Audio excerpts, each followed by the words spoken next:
Bom, a gente está continuando a entrevistar a equipe com quem eu trabalhei entre 2009 a 2015 num processo criativo. Na época, eu sou da área de saúde, fui trabalhar num processo criativo com essa equipe. O Andy era o meu terceiro chefe. E que me dava bronca por causa das caixinhas de perguntas. Você está cuidando das caixinhas? Talvez por ordem de hierarquia mesmo. Eu era o terceiro. Eu era mais quieto, talvez. Tudo bom, Andy? Tudo bom, Lela. E você? Tudo jóia. Queria que você contasse um pouco, porque a gente tem conversado aqui com as pessoas, e acho que vocês são as pessoas que me ajudaram muito nisso durante muitos anos da minha vida, mas que eu tenho tentado conversar com as pessoas sobre trabalhar a criatividade. Enquanto elas continuarem só bitoladas no processo muito racional, só produtivo, né, repetitivo, as pessoas vão hipertrofiando essa parte do cérebro e a criatividade e a emoção vão ficando atrofiadas. E daí elas vão desenvolvendo burnout, ansiedade, etc.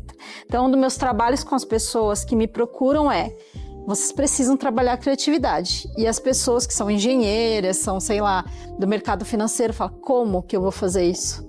Né? Se não é o que eu faço na minha vida, eu não me sinto habilitado para isso. Como você acha que as pessoas podem estimular o processo criativo nelas? Eu né? acho que primeiro... Você veio da comunicação, né? Eu vim da comunicação. Eu fiz faculdade de rádio e TV, e eu acho que primeiro você tem que tirar essa falácia que é imposta da gente de que, não, dependendo de uma pessoa não é criativa. Não, o ser humano em si já é criativo, faz parte até do processo evolutivo, e diversos seres eles são criativos. A criatividade muitas vezes vem de uma dificuldade.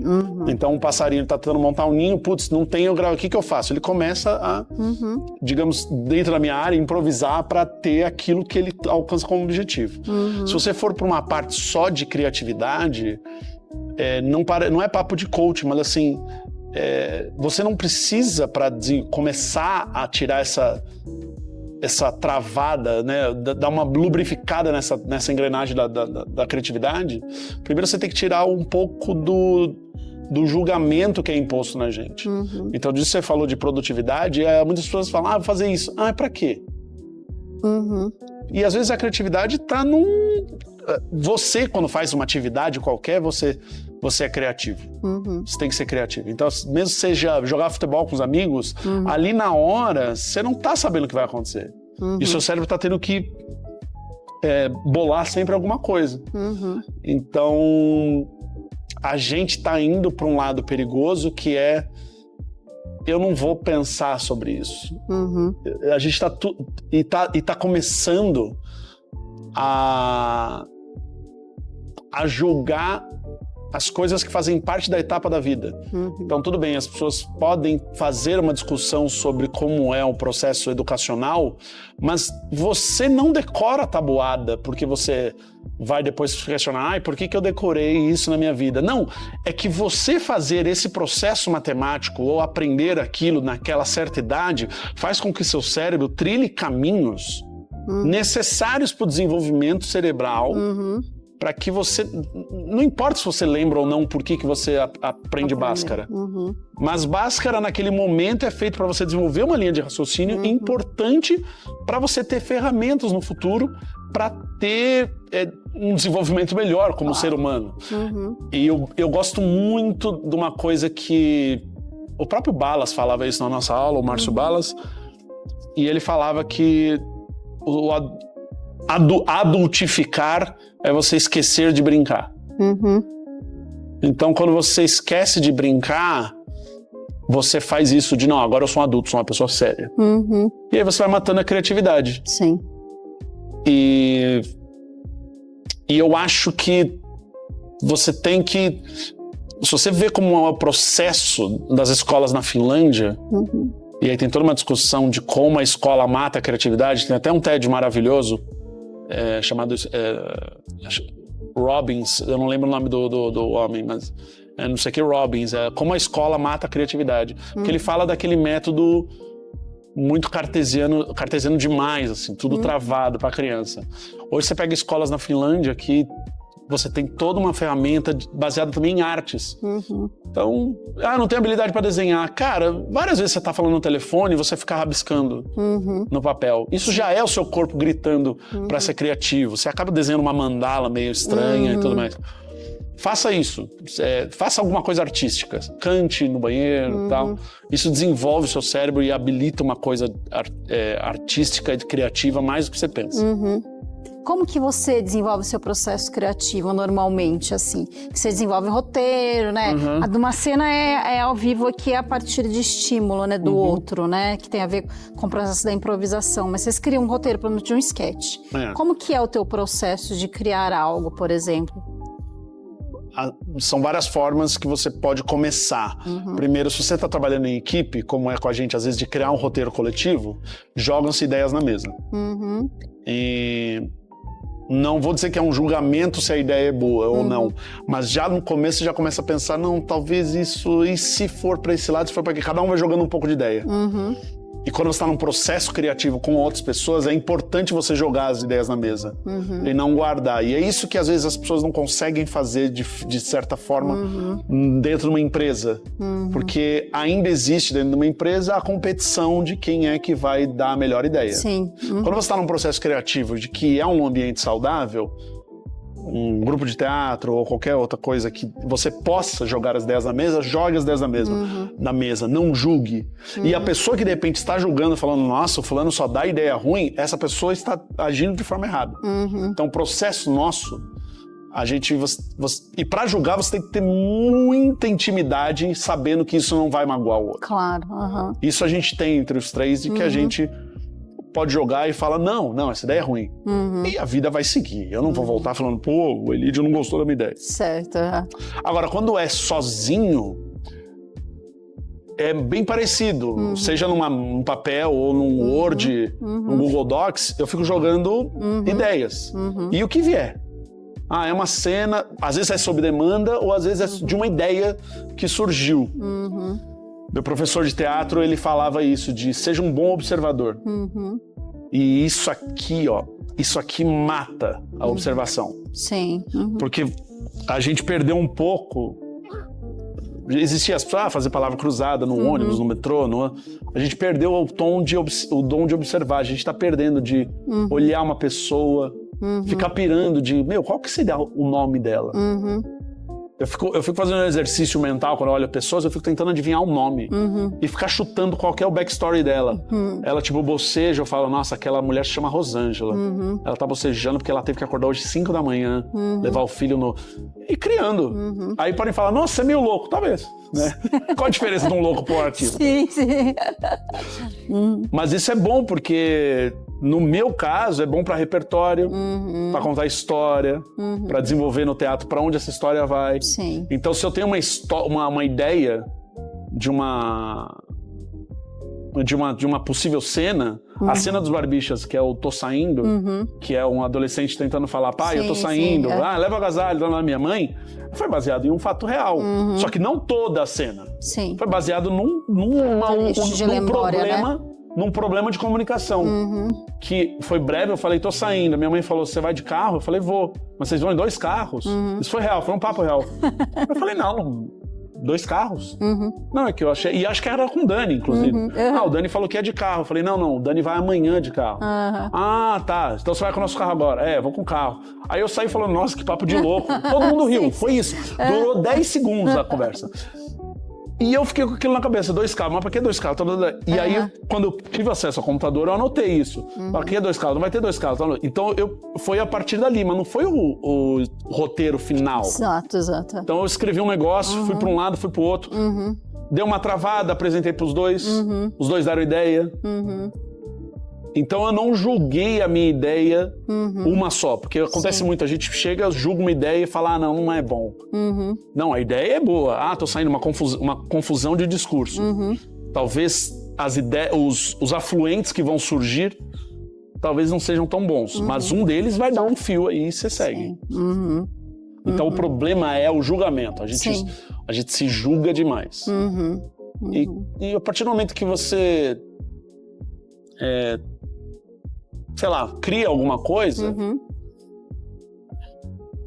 a única pessoa que está julgando ali no momento vai ser você. Sim. Então, tenta, faz esse processo, nem que seja pra guardar, sabe? Faz um bonequinho de biscuit e guarda numa gaveta, mas pelo menos você fez. O processo também é importante. Claro, né? Então tem gente que joga tênis, tem gente que vai pra academia. Sim. O que você faz nessa meia hora que você tem? Sim. Se é que você tem, né? Porque a gente também tá vivendo cada vez uma loucura. Exato. E 3 é isso horas... que a gente tem conversado, que a gente precisa ter essa meia hora nossa, né? Que não seja sair do trabalho e já pegar o telefone para assistir uma série, para poder já dormir, porque já tem que acordar cedo amanhã, né? Que tem que ter um tempo para você mesmo. Tem que ter. Não necessariamente você vai conseguir, porque né? A sociedade vai empurrando, o capitalismo vem. Sim. E aí 3 horas para ir, 3 horas para voltar, irmão. Tempo é o cacete. Eu quero sentar na cadeira da minha casa, ligar a TV e zerar meu QI, assistindo Debi Lloyd dublado. Tipo... Por falar em assistir Debi Lloyd dublado, né, nesse momento, acho que a inspiração ela é cíclica, cada momento a gente tem uma. O que te inspira hoje em dia? O que você tem gostado de ver? O que tem te inspirado coisas? O que você tem gostado de fazer, né? O que eu tenho gostado de fazer é parte musical. A música tá me puxando e eu só não tô sabendo o quê. E eu já falei em terapia. Sabe quando você percebe que tem uma coisa te puxando? O que não significa abandonar as outras coisas que eu faço, mas a música tá falando assim, ó, oba, vamos marcar um dia desse, um café? E eu tô falando... E por enquanto a música eu não tô me encontrando com ela. Eu tô marcando um telefone, tomando um café, mas eu tô fazendo uma videochamada com a música, digamos assim. Mas o que tá me inspirando é isso, ver pessoas tocando. É muito engraçado porque eu sou tão eclético de que eu gosto de heavy metal, mas eu não deixo de ir. Todo ano eu vou pra Olinda no carnaval. Sim. E as pessoas que vão comigo sempre falam, parece que você não tá gostando dos shows. Que tem o show lá, mas eu fico admirando os outros músicos. Eu fico tipo, cara, que lindo. Eu fico numa admiração. Só que então eu fico... Mais parado do que se mais parado do que pulando. Sim. Então eu fico observando. E o estereótipo do músico é ficar julgando. Deixa eu ver essa nota que ele fez. Não, eu fico admirando, cara. Sim. Eu tenho alegria real de ver um músico tocando, porque eu sei o quanto é difícil o cara lá batalhar e tocar pra várias bandas e tal. Mas ultimamente eu tenho gostado muito de ver trabalhos de músicos, descobrir gente nova, de tipo, mano, quem é esse cara? Quem é esse... E animar, ir atrás do álbum da pessoa. E não pessoas grandes, grandes gravadoras, brasileiros que estão aí fazendo um som gostoso demais. Vou puxar o saco de um amigo meu, recém-amigo meu, conheci ele agora há pouco, um querido, Daniel Pax, que o pastorzão, ele é um puta do baixista, um baita do músico. Que legal. E a história dele é muito bonita, eu acho. Legal. Porque ele era da igreja evangélica, e a igreja evangélica, ele mesmo conta que prendia ele um pouco do mundo. E ele falou que ele foi descobrir outras músicas, a música... pagã, digamos assim, a música do que eles chamam do mundo exterior, né, tal. Então havia uma restrição em que ele falou, cara, eu me senti nascendo de novo. E ele tem um talento foda, assim, é bonito. Aí ele lançou um álbum dele, ele foi atrás do sonho dele. Aí ele lançou uma música, fez um lançamento no estúdio, eu fui assistir esse lançamento, ele canta demais, ele toca demais. E ali eu falei pra ele, eu compartilhei com ele, eu falei, cara, ele me apresentou o estúdio que ele foi tocar. É um puto estúdio legal de se apresentar. Então, eu tava flertando com esse mundo da música. E do tipo, vou me desafiar isso. Vou me desafiar esse bichinho aí da picada da música. Eu sei que você cria coisas que às vezes tem relação com a comédia e a música. Sim. Essa questão agora da música sua é música só? É só música. Olha, que legal. É só música, porque... eu também considero como se fosse um desafio. Legal. Do tipo, eu não sei o do que é. Aí a única coisa de comédia que me veio foi um possível nome do show. Sabe, eu tenho às vezes esse processo, eu tenho uma ideia e eu não sei o que é a ideia. Certo. E eu vou depois. É muito mais no que é a improvisação. Às vezes eu vou, lembra dos cenas improváveis? Piores, eu vou pra frente sem saber exatamente o que Chega lá e o que o cérebro me leva. Então eu tive uma ideia de um show chamado Audácia. Música, do tipo, porque aí eu pensei que seria legal a reação. Eu não acredito que ele tá tocando essa música, sabe? Talvez essa seja a parte minha cômica brincando. E eu acho que tem um pouco esse lado da minha vida inteira, de tipo, cara, eu não sabia que você tal. E eu busco isso não para agradar as pessoas, mas para me surpreender. Claro. Eu faço isso com música, eu faço isso com culinária, eu gosto de... Sim, culinária também. Pô, que legal, eu fiz isso, sabe? Então, e eu acho que uma chavinha que ligou foi quando eu assisti uma palestra, um vídeo grande, não sei se foi o discurso dele eu acho que foi o discurso do Jim Carrey, de uma formatura, tem muito isso nos americanos, né? Sim. De chamar um cara, um orador famoso e tal. E o Jim Carrey é um puta de um pintor. Você sabia disso? Não sabia. Ele é um puta de um pintor. Olha que demais. E ele já falou disso. Aí depois eu fui pesquisar sobre isso. Ele é um cara que, também devido aos problemas que ele teve, com a namorada, depressão, ele mergulhou numa outra arte totalmente diferente. Ele não buscou do tipo, vou fazer umas pinturas cômicas. Ele falou, não. Eu quero ver como uma outra parte minha reage a essas coisas. E ele fala uma coisa bonita que, tipo, ele fez um puta quadro lindo. E aí um amigo dele falou, cara, seria do caralho se essa pintura brilhasse no escuro. E aí o Jim Carrey olhou e falou, nossa, faz todo sentido o que você falou.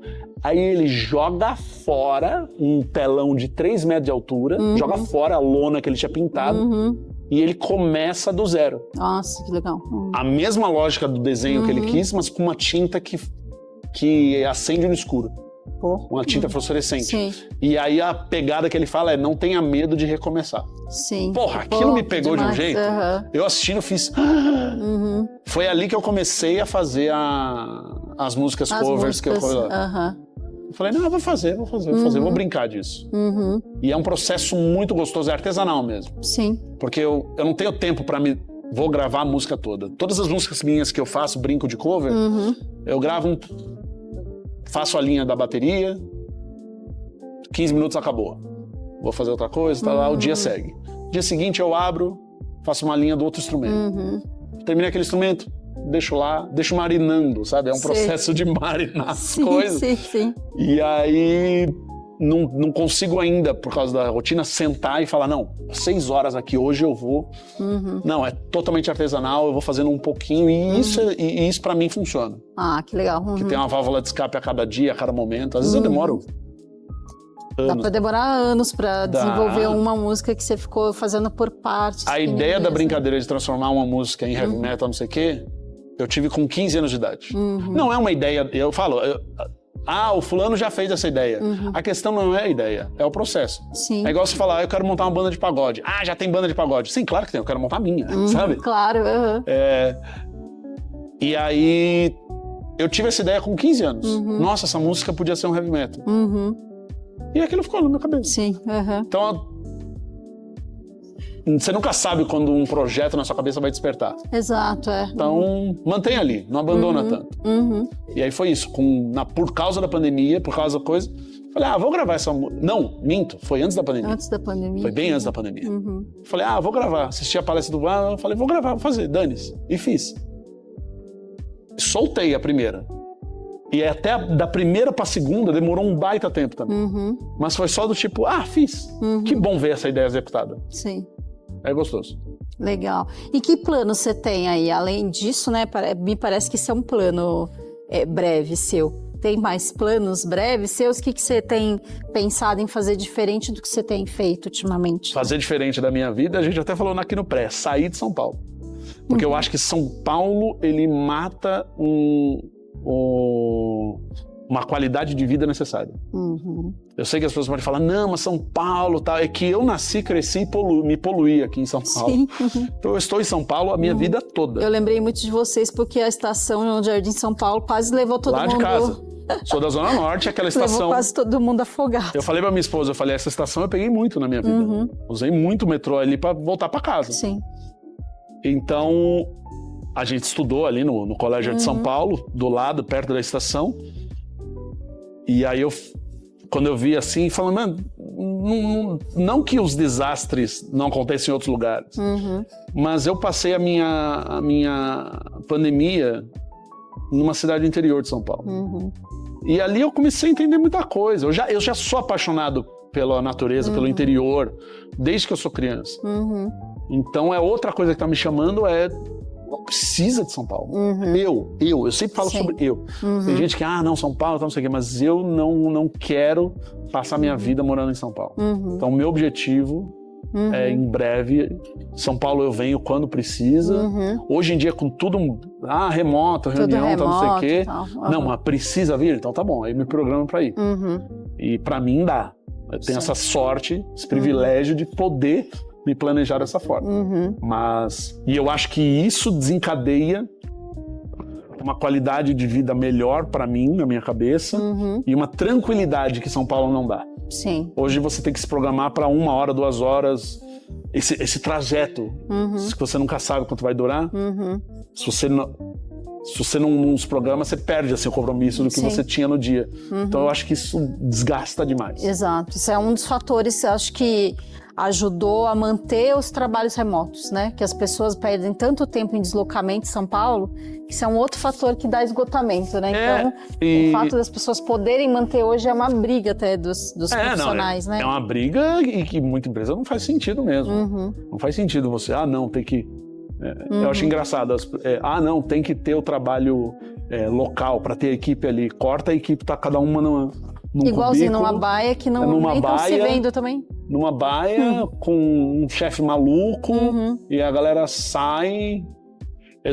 Eu falo, eu tenho um privilégio de poder viver de arte. Sim. Porque ontem eu fui fazer, por acaso eu estava perto num shopping e pela correria eu falei, vou almoçar por aqui no shopping. Só que eu estava num shopping que é do lado de um centro empresarial ali perto da Faria Lima. E pareciam e as pessoas parecem orques. Indo almoçar. Não as pessoas, mas o movimento de... Eu olhei e falei, meio-dia e meio, tô indo almoçar no pior momento. Sim. Essa coisa do horário regrado, eu falei, nossa, sorte que eu consegui sair desse mundo. Em compensação, eu tô dando entretenimento para as pessoas até às 11 da noite. Então, a peça vai. Então, não troca essa vida por nada. Andy, muito obrigada aí por compartilhar teu processo de criatividade e estimular as pessoas, né, a sair talvez de São Paulo. Olha, buscar tocar um instrumento, se você né? puder, tocar um instrumento, faça uma pintura, costure, enfim, qualquer coisa que você exercite o cérebro. Sim. Aquilo que você fala erroneamente. Nossa, isso aqui pra mim é terapia. Não. O que você tá fazendo é tricô. Terapia você faz com uma pessoa, com um terapeuta, certinho. Isso é gostoso, deixa você feliz, mas não é terapia. Exato. É importante também, né? Fazer pão é minha terapia. Não. Fazer pão é gostoso. Faz terapia e faz o pão. Tá, muito obrigada.